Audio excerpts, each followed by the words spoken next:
Assalamualaikum warahmatullahi wabarakatuh. Salam dan bahagia Ibu dan Bapak guru hebat. Koneksi antar materi modul 1.2 kali ini tentang pembelajaran untuk memenuhi kebutuhan murid. Bersama saya Siti Hajar, calon guru penggerak angkatan 5 dari Kota Kediri. Sebagaimana disampaikan oleh Bapak Pendidikan kita Ki Hajar Dewantara, tugas seorang guru adalah menuntun segala kodrat anak dengan memenuhi kebutuhan belajar murid. Kita bisa melakukannya melalui pembelajaran berdiferensiasi. Ki Hajar Dewantara menyampaikan, serupa seperti para pengukir yang memiliki pengetahuan mendalam tentang keadaan kayu, jenis-jenisnya, keindahan ukiran, dan cara-cara mengukirnya. Seperti itulah seorang guru seharusnya memiliki pengetahuan mendalam tentang seni mendidik. Bedanya, guru mengukir manusia yang memiliki hidup, lahir, dan batin. Pembelajaran yang kita lakukan hendaknya berdiferensiasi karena keberagaman murid yang ada di kelas kita.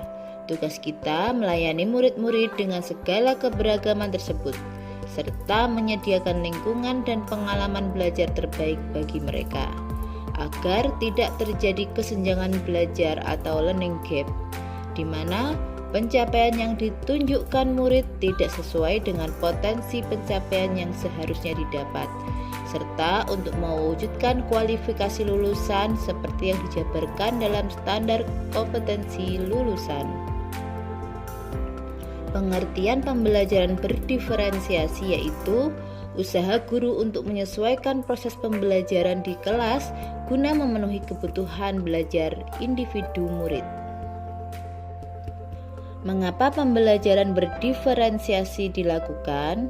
Karena kurikulum yang memiliki tujuan pembelajaran yang didefinisikan secara jelas, sehingga guru harus merespon dan menanggapi kebutuhan belajar muridnya.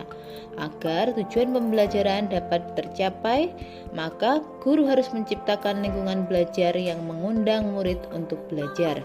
Hal ini memerlukan manajemen kelas yang efektif dan juga penilaian yang berkelanjutan. Menurut Tomlinson, kita dapat mengkategorikan kebutuhan belajar murid dalam 3 aspek, yaitu kesiapan belajar murid, minat murid, dan profil belajar murid. Kesiapan belajar murid adalah informasi awal tentang murid, agar kita dapat memberikan lingkungan belajar yang tepat dan dukungan yang memadai, sehingga mereka dapat menguasai materi atau keterampilan baru yang dipelajari.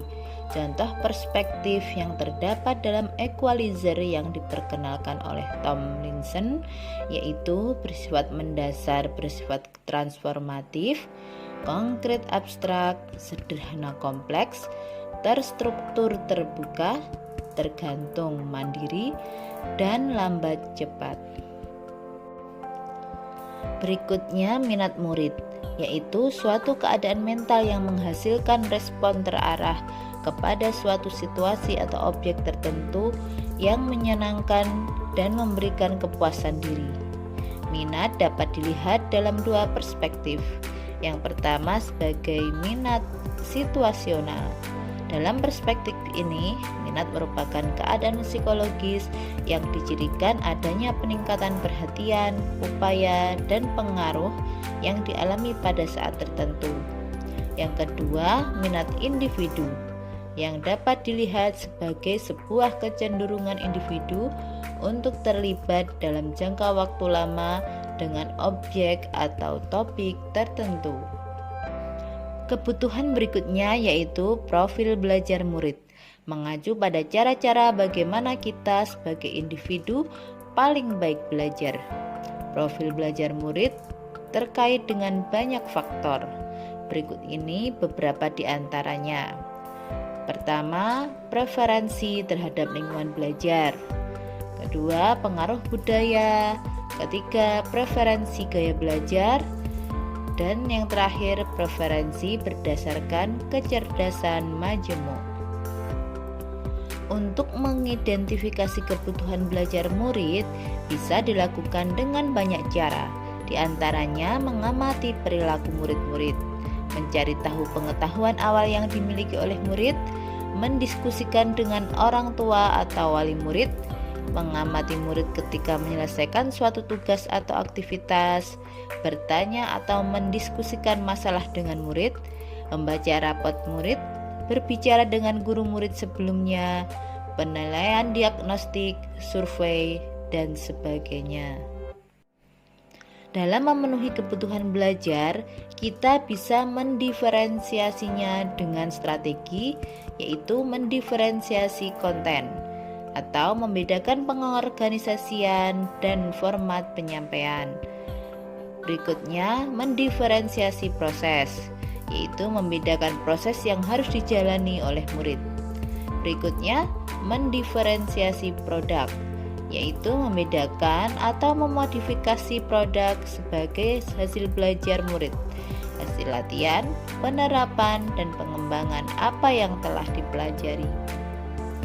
Hubungan asesmen dan pembelajaran berdiferensiasi, yaitu pembelajaran berdiferensiasi haruslah berakar pada asesmen, dan asesmen formatif dilakukan untuk menentukan seefektif apa suatu pembelajaran berdiferensiasi. Alasan pembelajaran berdiferensiasi bisa berhasil yaitu karena bersifat proaktif, lebih bersifat kualitatif daripada kuantitatif, berakar pada penilaian, menggunakan beberapa pendekatan terhadap konten, proses, dan produk, berpusat pada murid, merupakan perpaduan dari pembelajaran seluruh kelas, kelompok, dan individu, serta bersifat organik dan dinamis. Demikian koneksi antar materi yang bisa saya buat. Silahkan tulis komentar Anda untuk memperbaiki pemahaman saya. Terima kasih. Wassalamualaikum warahmatullahi wabarakatuh.